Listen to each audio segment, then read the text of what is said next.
Well, good evening, everyone. Welcome, welcome. My name is Ann Kinseth, and I'm the Director of Education here at the Meadows Museum. It's wonderful to see everyone this evening. I'd like to give a special welcome to Meadows Museum members. So if you're not a member, you can always stop at the front desk to join. But for those of you that are, we want to thank you. It is your support that makes programs like this possible. Before welcoming our speaker tonight, I do want to take a brief moment to introduce you to one of the museum's most recent acquisitions, which is the impetus for this evening's lecture. So this painting from 1906 is monumental in size. It's about 6.5 feet tall by 7.75 feet wide. It shows a couple flanked by 2 police officers with, you'll see, some buildings and a landscape in the background. It's titled Catalan Police Arresting a Romani Couple and was created by Carlos Vázquez Úbeda. Vázquez Úbeda began formal training in the Escuela de Bellas Artes in Madrid at age 17. He frequently exhibited in the salons and international exhibitions and was awarded medals in 1892, 1899, and 1901.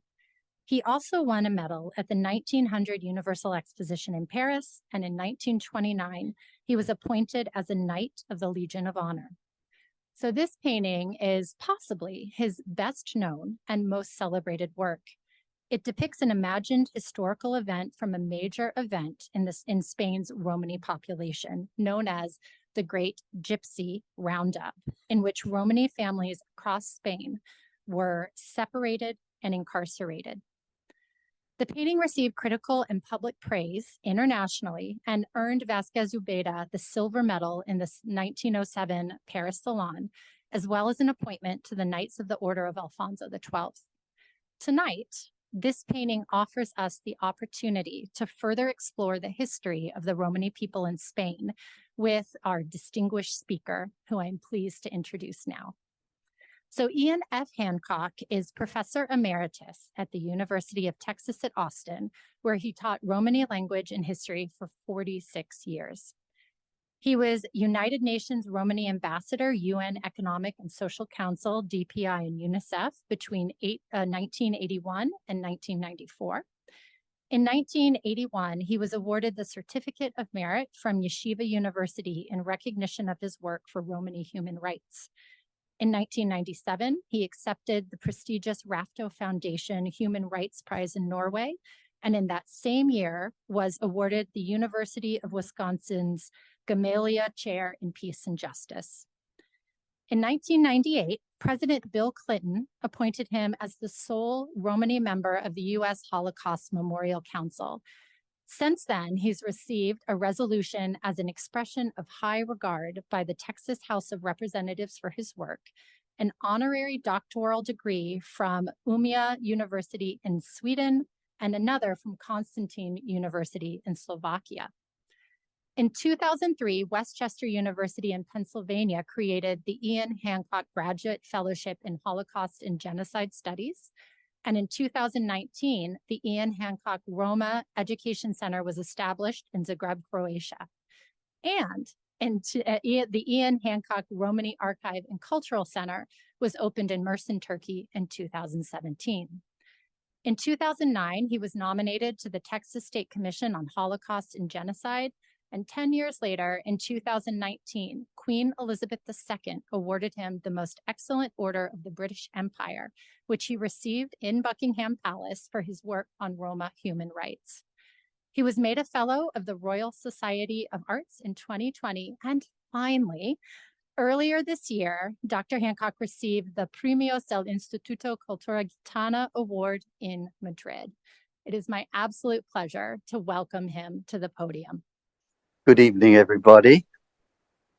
First of all, thank you for this opportunity to come and talk to you, tell you a little bit about my people and the history of some of my people, and to visit this beautiful Meadows Museum. It's gorgeous. I'm going to have to read my presentation. I usually don't read my talks, but there are so many names and dates that I'm going to have to read it. and I'm sure you'll have some questions when I'm through. So we're talking about a Romani population called the Calé people. You may know the singular Calo if you are Mexican or Mexican American. You might be familiar with that word. It does have a connection with our own history in this part of the United States.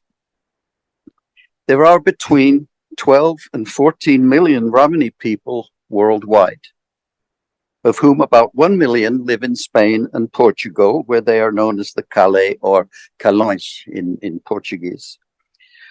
While widely associated with flamenco, much less is known about their troubled history, or that perhaps an even greater number of their descendants live today in the Americas, victims of the Inquisition and of the Spanish government's solución americana.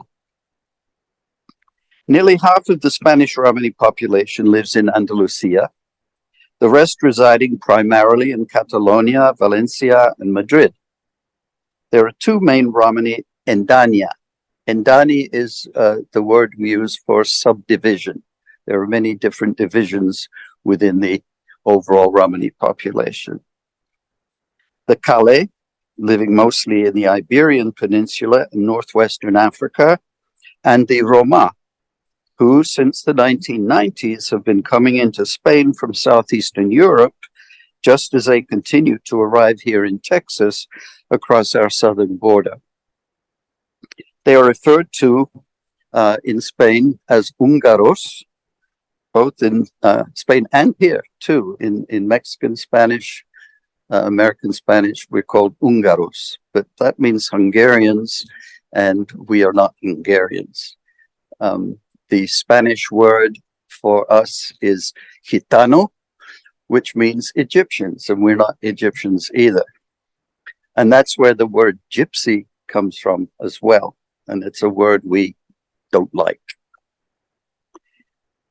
Although the Calé and the Roma are both Romanis and share the same pre-European history, the experiences of each since arriving in Europe have been distinctively different, separated by hundreds of miles and hundreds of years, even though mainstream Spanish society tends to group all Romanis as gitanos, especially in the press.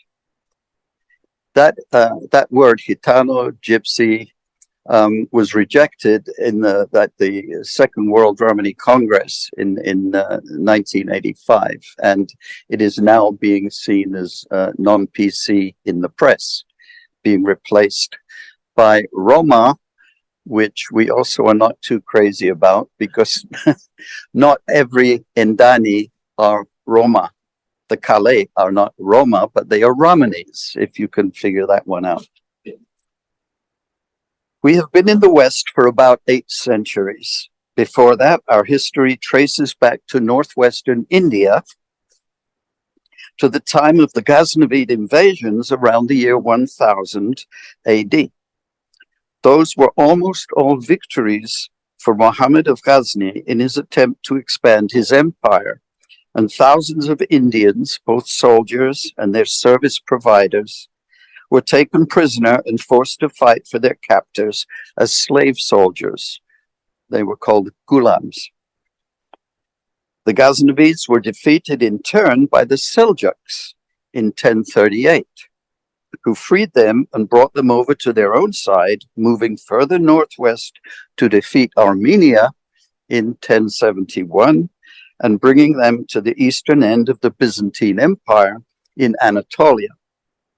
The Byzantine Empire, in turn, was encroached upon by another Islamic people, the Ottoman Turks, who moved steadily towards Europe and eventually across into it. In this way, the first Romanis were pushed up into Europe, into the West. Not all of them went very far. Some were held in the Balkans as slaves in what is today Romania until the middle of the 19th century. Others went further, and the first wave went the furthest to the northern and western fringes of Europe, and those were the ancestors of the Calé Indani. There are Calé Romanies in Finland and in Wales, besides in Spain. The word calo in our own language means black, because our ancestors were the first people of color in any great numbers to come into the Western world, and contrasted themselves with the parne or white Europeans. And so that name stuck as a self-designation. Their earliest Romani presence in Spain was noted in 1425 in Saragossa in Aragon, and in 1447 in Barcelona. They arrived with a letter of protection from Pope Martin V, and groups on pilgrimages to Compostela were provided with certificates of passage signed by the kings of Aragon, Navarre, and Castile, a practice already being employed in Europe along the move west. The use of documents of this kind, that were in fact forgeries, was commonplace. Posing as Christian pilgrims was a necessary technique of survival and practiced by many different groups besides Romanis. The Rubins, the Coquillards, the Convertis, the Goyards among them, but its success was limited.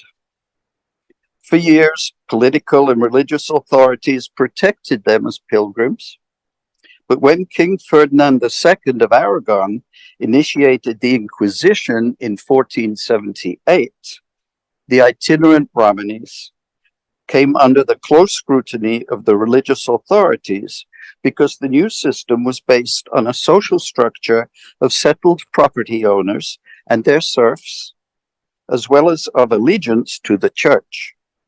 The Romanis, with their jobs that depended upon their moving from place to place as musicians, smiths, horse dealers, craftsmen, and so on, kept them outside of the law, and it had also become apparent that the language and culture marked them, after all, as not in fact Christian.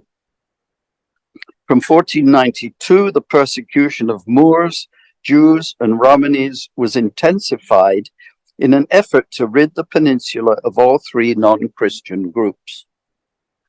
Although the Spanish were the first Europeans to banish Romanis to the Americas, and there had already been several shipped off with Columbus on his third voyage to the Caribbean in 1498, the full-scale colonization of territories overseas as a dumping ground had not yet fully begun. Starting with the Inquisition in 1499 and repeatedly until 1783, royal decrees were issued that swung at different times between the extremes of the extermination and the assimilation of the Romanis. The aim was to achieve both the religious and the racial uniformity of the nation state, as Hitler attempted to do centuries later. The first law, issued by Inquisitor Cardinal Cisneros in 1499, ordered the forced conversion to Catholicism in Granada.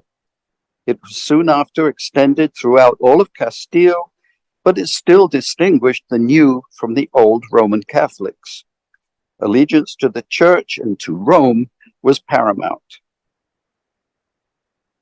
An edict issued in Valladolid in 1538 ordered both of the two solutions, either banishment or assimilation. Where to banish them to and how to do it was not specified, but how to assimilate them was made clear. Own them as property. It read in part, and I quote, "Gitanos are not to move about these kingdoms, and those that may be there are to leave them or else take trades or live with their overlords under penalty of 100 lashes for the first time, and for the second time that their ears be cut off, and that they be chained for 60 days, and that for the third time they remain captive captive forever to them who take them. End of quote. Then in 1539, more anti-Romani laws were established under Ferdinand and Isabella. They were forbidden to travel with family members and given 2 months to themselves to find themselves a trade and an owner. By 1560, maintaining Romani culture and appearance had become illegal. As was the case in the African-American experience, the only non-menial jobs open to Calais were entertainment and sport. Very many of Spain's musicians and bullfighters have been unheralded Calais. In 1568, Pope Pius V attempted to drive all Romanis from the domain of the Roman Catholic Church, and a way was finally found to clear them out of Western Europe more efficiently, to round them up and ship them off to their territories overseas. The Spanish and the Portuguese were the first Europeans to get rid of the Romanis in this way. They were sending them to work in the colonies in South America, Africa, and India. And one can only imagine how the latter individuals must have reacted upon finding themselves after centuries once again in the land of their ancestors, and to find that our language was understood. A letter from 1581 refers to Charcas province in Peru, which today is part of Bolivia, and describes Romanis who had, quote, passed secretly to some parts of our Indies and who go about with their native dress and language among the Indians, end of quote. In 1609, King Philip III expelled all three of his unwanted peoples from Spain, and while most Muslims and Jews migrated to North Africa, France, the Netherlands, and the Ottoman Empire, the Romanis, having no political or religious affiliations or countries anywhere that were willing to offer them refuge, either remained in Spain as fugitives, living on charity on the fringes of society and in caves, or offered themselves as property to their previous owners, as the Romani slaves had done in Romania after they had been made free and then abandoned. But neither plan worked, and the two options persisted. In 1619, Philip III decreed that, quote, under penalty of death, all Romanis should leave Spanish territories within 6 months and not return. Those wishing to stay can do so if they stop their nomadic life. They should no longer keep their traditional clothing, names, and language. And one of his advisors told him, quote, since there is no such country as gypsy, then that word and those who use it to define themselves should no more be acknowledged. They were forbidden, again under penalty of death, to marry each other.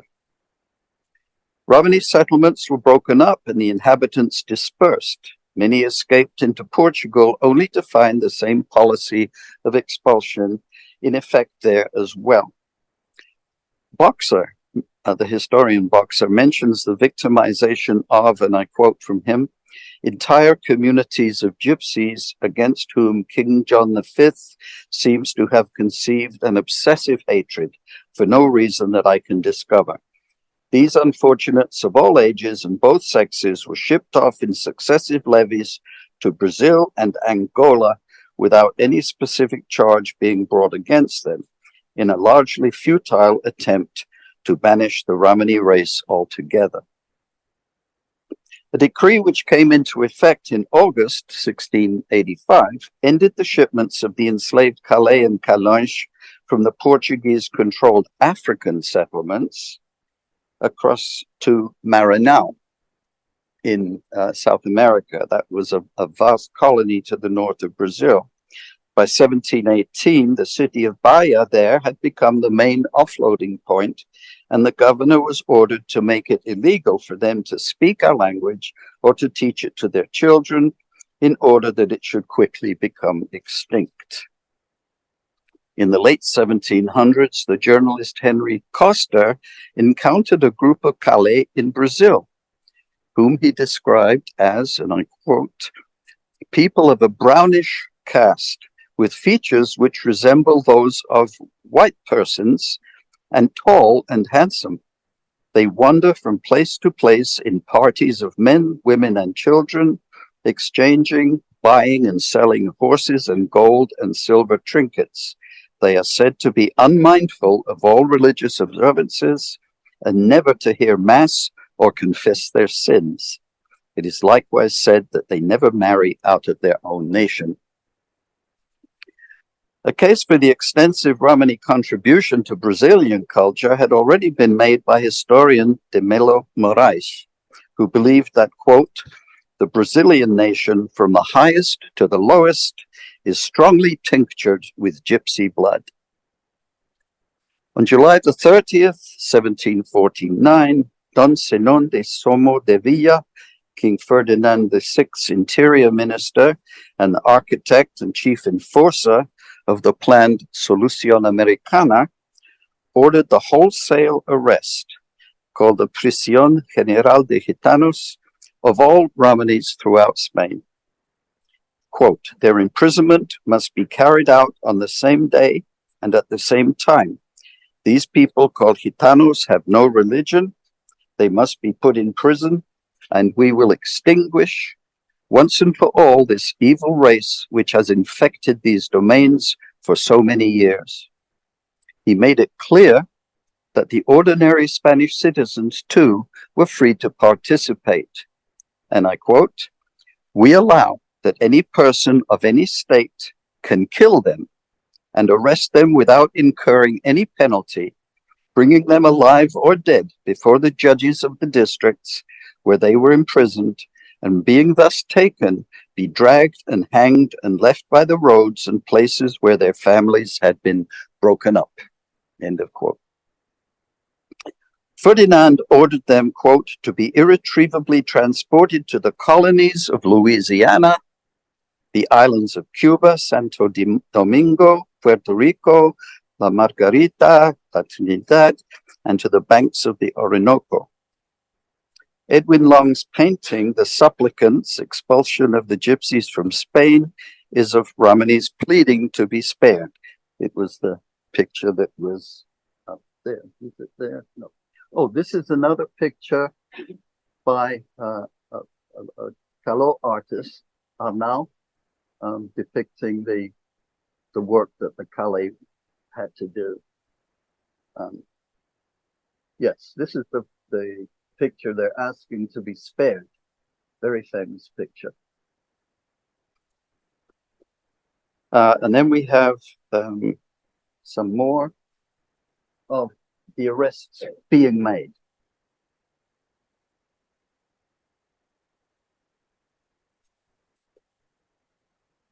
In that mass arrest, called the Great Roundup, the Gran Redada, all males over 7 years old were separated into one group, and women and children under 7 were held in another.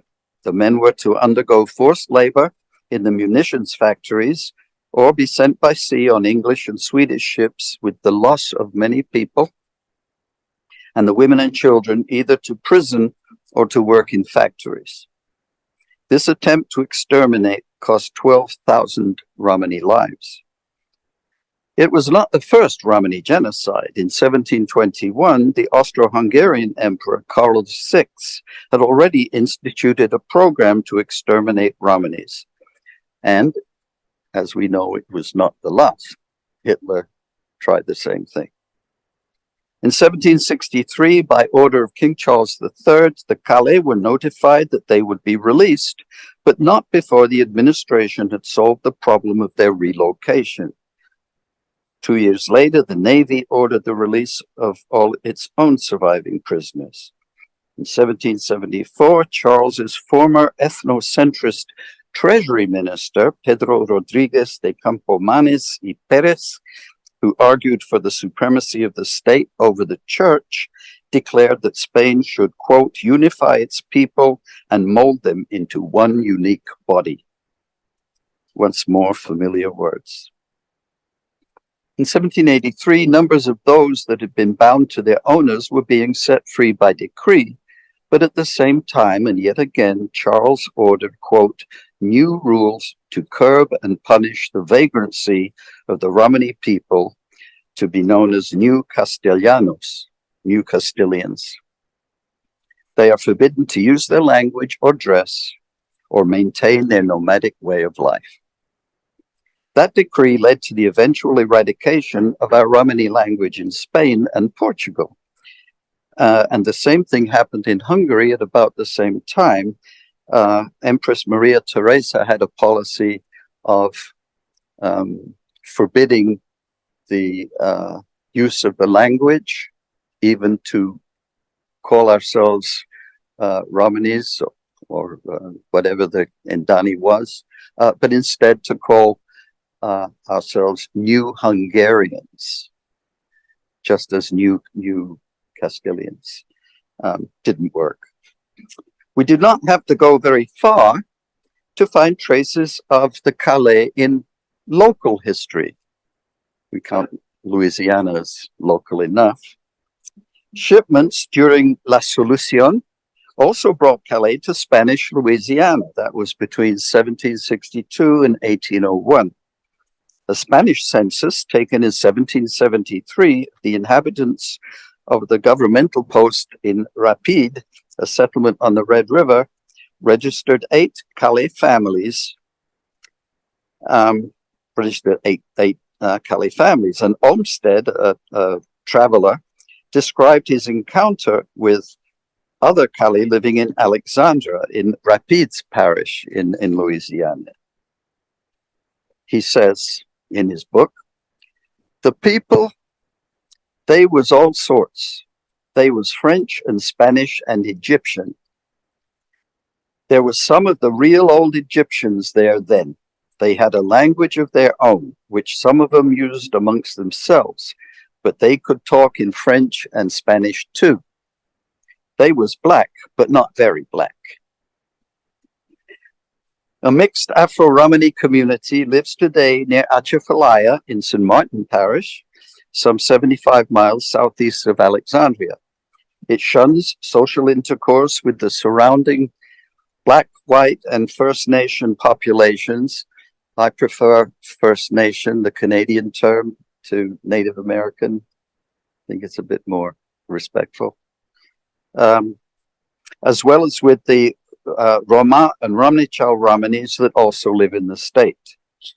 I should mention that in the 1990s, the Cuban anthropologist Dr. Beatriz Morales Cossier, then at Georgia State University in Atlanta, was investigating another mixed Afro-Romani community that lives in the interior of her own country. An account from the region from about 1780 of another mixed Romani population, though here with the local First Nations people, is found in Milford, who says, on leaving Mobile, I went to Pascagoula. The inhabitants of this village are very lazy, but since they have little ambition, they are happy and lead a completely tranquil life. They are, for the most part, gypsy men who married Indian women. There are a few French Creole men among them. They are all carpenters and build schooners with which they engage in coasting trade in Mobile Bay, at New Orleans, and at Pensacola. During the period of the Spanish Civil War, some Calais were conscripted to fight on either side, and one man, Felix Hortet, became an officer in both the Mozos de Escuadra and the Guardia Civil, and was complicit in arresting Romanis. But when the war ended in 1939 and under the Franco regime, the persecution continued. Since 1975, the Spanish government has made efforts to address the community's problems by providing social services and special education programs. Housing was built by local authorities in the large cities for the more newly arrived Roma Romanis, but because of limited access to public amenities, for example, in Barcelona, these rapidly became deprived ghettos.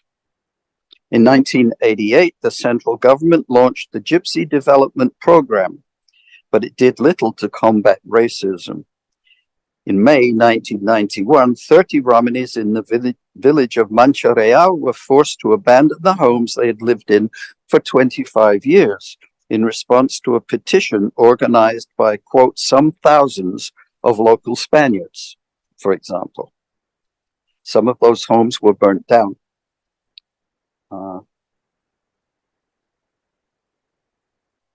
That's sprayed on the wall.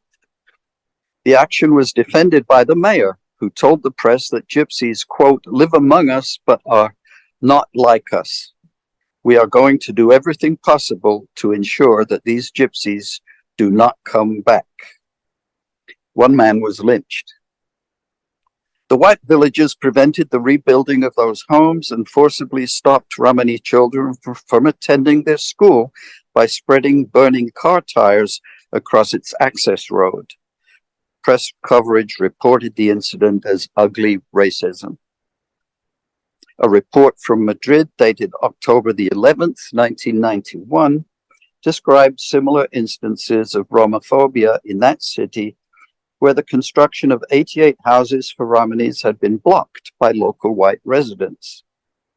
In 1992, in preparation for the Olympic Games in Barcelona, the police moved Calais out of their homes to the Campo de la Bota outside the city to hide what they called the Gypsy eyesore from the public, just as Hitler had done in Berlin before the 1936 Olympic Games. An article in The Guardian from May this year is entitled, How Families Were Driven Out of a Spanish Town by a Mob. That development program was modified in 2002, and it is now allowed Calais community members to serve as planning consultants in Romani-related initiatives. One 8-year project called the National Strategy for the Social Inclusion of Roma, meaning Roma and Calais, aimed to coordinate efforts between the central government and the autonomous regions in order to encourage the social inclusion of Calais and Roma. Prior to this, the program had an education commission implement recommendations that included the acknowledgement of Romani culture in primary school classes, the distribution of Romani-related educational materials, and the development of intercultural mediator training courses, though no recognition seems to have been made of the considerable differences between the very distinct Calais and the Roma in Dania. Nor do the departments of education in those various autonomous regions fund training and job promotion programs. I should say something about flamenco, since this is what is best recognized about the Spanish Romani people.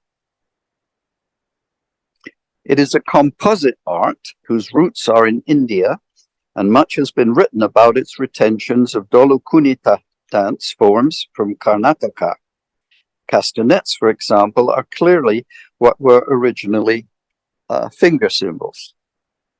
It has been interpreted as agresión estilizada, stylized aggression, energetic performance physically and wordlessly expressing the anger and humiliation of having to entertain in return for protection. Rich Spanish landowners would offer protection, but in return for performance.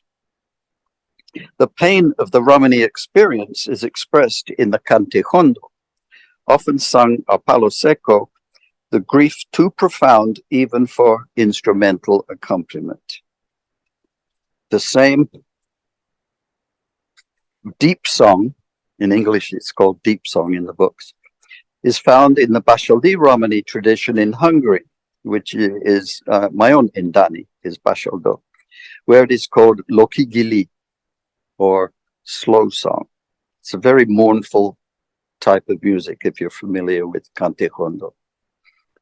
Being entertained was a higher priority than racism for the author of a 1990 book on flamenco, who, uncaringly wrote, quote, "Lately, a new wave of anti-Gitanismo has reportedly again raised its head in Andalusia.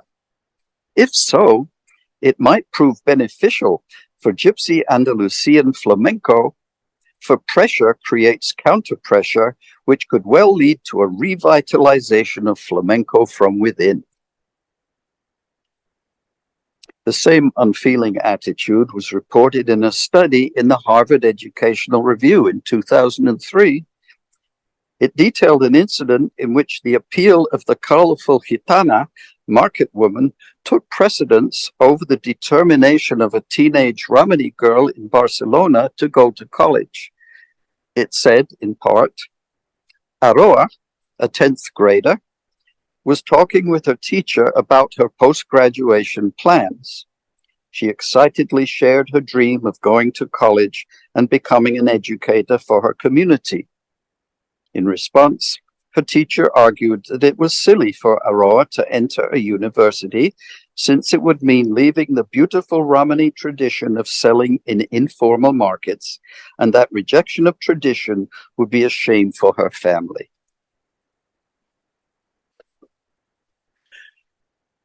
I hope my talk has highlighted the stark difference between the romantic gypsy image of Carmen, bullfighting, flamenco, and the harsh reality of Romani life in Spain. Having to distinguish the two, the gypsy from the Romani, is a constant priority for us. We have to get past the stereotypes first before we can move on. I want to finish by reading a passage written in 2015 by Ismael Cortés, a Caló member of the Spanish Parliament, and Cayetano Fernandez of the Romani Initiatives Office in Spain. The world has seen the Romanis as an intrinsic part of Spanish life, at least since Washington Irving wrote about them in the early 19th century. But Spain never regarded Gitanos as citizens. Spain's nation building created a power structure based on a war of races and led to the persecution of the Romanis, along with Jews and Muslims. The Spanish race was defined by politico-religious institutions, the Inquisition and the Catholic monarchs. Theoretically, though not in practice, the main element of differentiation was religious affiliation, not kinship or ethnicity. It can be argued that Spain, in building itself as a nation, constructed a racialized cultural and territorial entity. This led to a system of domination and discrimination that established a moral hierarchy based on ethnic affiliation and religious faith, and shaped the image of Romanis in Spain as an evil, godless, and lazy people, and the enemies of Spanish values. All these laws and practices were the foundations of the unified Spanish nation state, creating an ideological legacy that may have influenced the Franco dictatorship and its anti-Romani laws, and which may still underlie the anti-Romani sentiments in Spain today. I do want to say something briefly. I didn't put it in this part, but one of the main people in charge of the Calais who ended up in Louisiana was Galvez, and Galveston is named after him. So even Texas is in there some way. Okay, that's it, but I'm sure some of you have questions, and I'd be glad to take them. Thank you. I'm interested in the conditions of the forced transport of the Calé out of Spain into other territories. Were they sent as enslaved or indentured people? What were the conditions under which they traveled? As you described that, it made me think of the so-called Middle Passage of enslaved Africans to the North and South America. They were not sent by the Spanish or Portuguese as slaves. They were simply sent and left. They were sent by the Scottish and the English to North America and the Caribbean as slaves, not indentured, but actual slaves. And I write about that in this book. Is some of my books you can look at.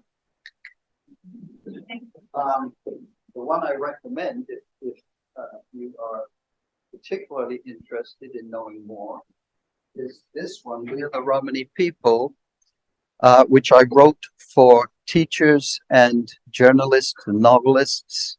And there are some little handout things here. You can take one of these. But yes, as far as we can tell, they were not enslaved by the Spanish or the Portuguese. Yeah.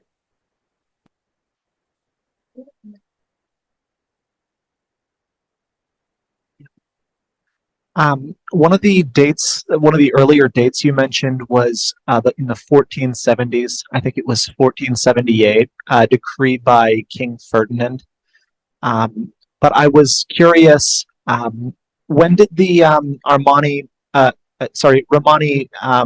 settle in on the Iberian Peninsula after the dispersion? You said the dispersion happened 8 centuries ago, right?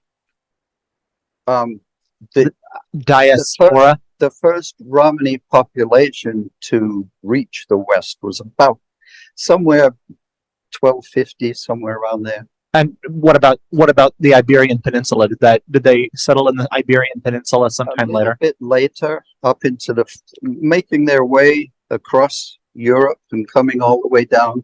It looks as though the migration followed the north and western coasts of Europe. My follow-up question is, in the 1470s, Reconquista had not been completed in Spain. It was under partial Moorish occupation as well, wasn't it? Yes. Is there any documentation of the Romani experience under Moorish rule? Haven't found any. I'm sure there are some. The Inquisition, most of the works on the Spanish Inquisition don't mention the Romani people who were also targeted. There are now, I know of 3 works. There's 1 book. So there's still a lot to be done, but I'm sure that there was an exchange between the Roma and the Jews and the Muslims, since they were all dealing with the same kind of treatment. Yeah, I'm just curious if there were some particular religious practices among the Romani in their origin time in India, and did they bring them along with them when they migrated to Europe that clashed with the Catholicism there? Well, there is an indigenous religion, if you want to call it that, but it's been the practice to adopt outside religions for survival. Certainly in Spain, you had to pretend to be a Catholic. I've lately been hearing about a settlement outside of Seville called the Polígono Sur, las 3,000 viviendas. I was wondering if you had any information on that, when that was established. What was established outside? Polígono Sur. It's I supposedly don't know. a barrio right outside of Sevilla. No, I don't know. All right, thank you. Sorry. Thank you for a very interesting and informative lecture. I am curious about the language of the Roman people. Mm-hmm. Would you talk a little bit about that, and also, if possible, say something in it? Well, I do have a party piece. And when I get that question, I ask the audience if there's anybody who can speak Hindi or Urdu. Is there? You speak Hindi? Okay. Let me give you my word and you give me your word. Okay. Gan, Khan. say yours. Sorry? Say your word. Oh, Khan. Okay. Nak, Nah. Yek, 2, 3, 4, 5. Identical. Chip, Oh, tongue. I don't know what tongue is. Dan, Tongue. Bal. Bal. Yeah, I mean, it's Indian. Thank you very much. What is remarkable about the fact that it's been 1,000 years away from India, with no country, no central government or economy or anything, but we still have our language and many elements of the culture which are clearly Indian. And it's a serious question as to how that should be. Why should that be, given the circumstances? You mentioned that there was an integration with the Creole population in Louisiana. Mhm. Was Louisiana the biggest place that they were dropped off, or was there other places at the time? Not in North America. The French were also bringing Romanies to French North America, including French Louisiana, and in down around Biloxi and down there, quite a bit of French drop-off. Mostly they would send their Romanies to the French Caribbean. Thank you. How many Romani live in Texas? Do you Oh, my know goodness. the population of them at the present in Texas? Is there any kind of census taking that's done so you can know that? Don't like censuses, Right. but I can tell you that there are thousands. Okay. Because I remember as a teenager in Fort Worth, they used to come by and do odd jobs, itinerant workers who came through, and they were referred to, of course, back then as gypsies, and referred to themselves as that in speaking to other people, because that's how they were expected to be classified. Yeah. Yeah, I should say a little bit about the Romani American population. There's over 1 million of us here. But because this is a multi-ethnic, multiracial society, it's been extremely easy to be invisible. If you're very fair-skinned, you pass as white. If you're a little bit darker, you can pass yourself off as Hispanic or something else. But what you don't say, and what we are told as kids, don't tell people that you're gypsy. Also, most Americans are only familiar with the Hollywood gypsy. And so you may have Romani American neighbors and not know it. They won't look a whole lot different from you. And that has worked in the past as a means of protection, but it doesn't work anymore. And the culture does not encourage socializing with the non-Romani world, which, depending on which Indani we're talking about, can be extremely rigorous. The best example, more familiar example I can give you would be, for example, the Jewish population is not a single thing. There are many, many different divisions within the Jewish world, and some divisions, the Hasidic Jews, for example, are very strict about how to prepare food, who to talk to, how to wash yourself. We're the same way. And some groups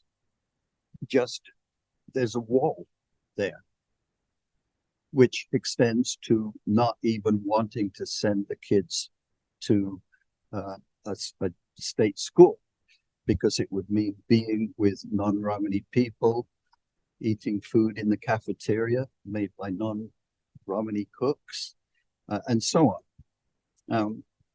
And so there's this barrier, which is a cultural one, but it also backfires because the population, most Romani Americans came here after the end of the abolition of slavery in Romania in the 1860s.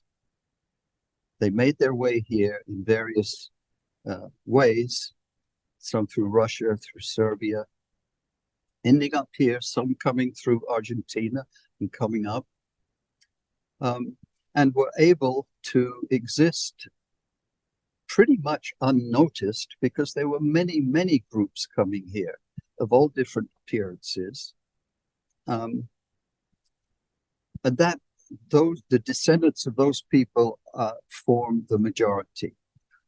Before they came over, we have the earlier groups, some of which I talked about today, but I could have made the same presentation about transportations from the British Isles or from Hanseatic Germany, or even Sweden had for a brief minute had a colony in Delaware, but even Sweden had a policy of getting rid of its gypsies by shipping them to Delaware. So the descendants from those people probably don't exist anymore, that they have any knowledge of that part of their history. There are still many Romani people from those in Dania today who come here. And one of the largest Romani American populations are the Romanichals, who have come here from the British Isles. But now, since the end of communism in Europe, there are more people coming now, today. And quite a few are coming illegally over the southern border, disguised physically because of their appearance, with the Hispanic population coming in as refugees. The difference is they don't speak Spanish, they don't speak English, they speak Romani, Romanian too, which is a completely different language from Romani. But the authorities are not aware of their presence. And so they're kind of adrift. And some of them, it breaks my heart, but some of them you see here on the streets in Dallas, in Austin, in Houston, not knowing quite how to move ahead and make a life for themselves. This gentleman had a question. Thank you. In Spain, the ultra right-wing parties like Vox continue the fierce opposition the Francoists did against any deviation from a single Spanish identity and use of any language other than Castilian. In your opinion, does that come from the same roots, have the same roots as the oppression of the Calé people and all Romani in Spain, that unifying idea? And secondly, is there a recognition, if that is true, is there a recognition in Spain by the other regional language groups? They've got a common, they're being attacked from the same principle, from the same basis. It's a little bit different because the regional languages such as Catalan and Basque and Gallego and so on are living languages.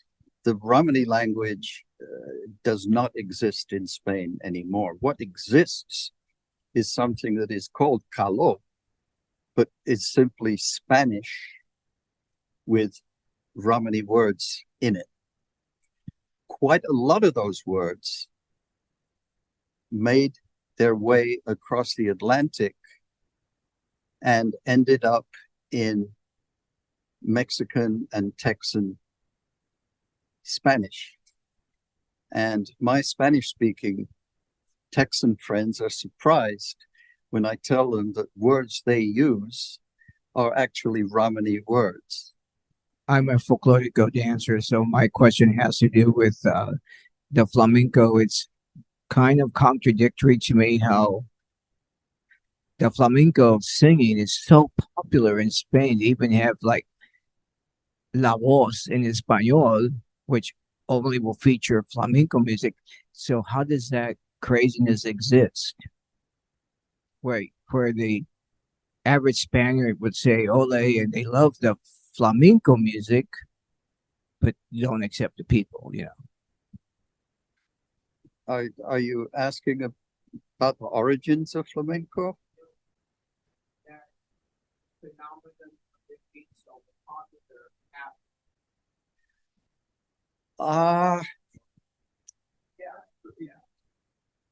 In other words, why do people love flamenco? You have to watch it and feel it to understand why, but you should also understand why it exists in the first place. It expresses anger, serious anger, and then the cantejondo expresses deep grief. I think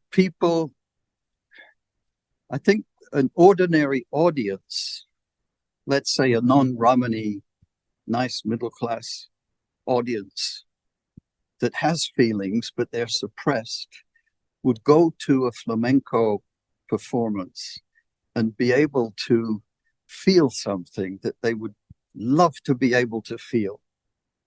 It's the way people go to stage shows and have loud blaring music. And why when it's not part of your everyday life, but it opens up something inside you.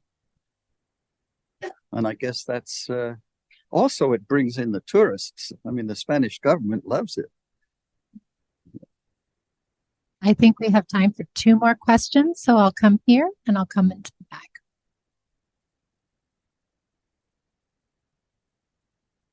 I actually have 2 questions. One, is there any relationship between, especially the plays of Garcia Lorca and the Romani? The who in the Romani? Federico Garcia Lorca, the playwright and poet, Spanish. That's the one that Franco's forces shot. Yeah, no, Lorca, no. Okay. He was fascinated and has published so much stuff, but it's like Carmen. Mm-hmm. The person who created Carmen had never met a Romani person in his life. She came out of his imagination, what he wanted the exotic gypsy woman to be. And she was portrayed in a very wanton sort of way, which I've written a lot about this. I should say that for another talk, but there's a sense of wanting to control populations and making them be what you want them to be. And it's a typical aspect of colonizing societies to take the colonized and in some way recast them into what you think they should be or how you'd like them to be. And so Carmen, and the other one is Esmeralda, Hunchback. Yeah. Second question is, Have there been any DNA testing of Plenty, plenty? plenty. What have you found out? Yes. I think the second part was, did the DNA testing reveal anything about origins or? It depends on which DNA company, like 23andMe and 23andMe now has developed an actual Romani set of markers. Other ones don't have specifically Romani, but they'll say Northwestern Indian with a mixture of Armenian and Byzantine Greek, and you have to imagine. And I get a lot of emails from people who got their DNA results back and they suddenly discovered that they're Romani. And I have to gently tell them that just because you've got that somewhere in your background, it doesn't make you automatically a Romani person. If you look again, you'll see some Irish and some German and something else. Why not pick one of those as well? Right, and this will be our last question. Yeah, simple question. What is the origin of the name Romani for the people from Northwest India? The word, first of all, it has nothing to do with Romania or Rome. Or Rome. The root word is actually Rom. Rom means a married Romani man. Well, a married Romani male, because for us, once you're married, whatever age you are, you then become a man. We have different words for whether you're married or not married, or whether you're Romani or not Romani, and so on and so on. So Romani is the English pronunciation of various grammatical forms like Romano, Romani, Romane. But it's based on the word Rom, which if we take it back to Prakrit and Sanskrit is Dom, Domba, and so on. You can trace it back to the ancient root. All right. Well, I would like to thank you again. This has been incredibly insightful. And I would like to invite all of you to head up to the galleries. We're open till 9, and you can see the painting of this Romani couple being arrested by Catalan police. But thank you so much for coming down to Dallas and joining us this evening. Thank you. Thanks, everybody.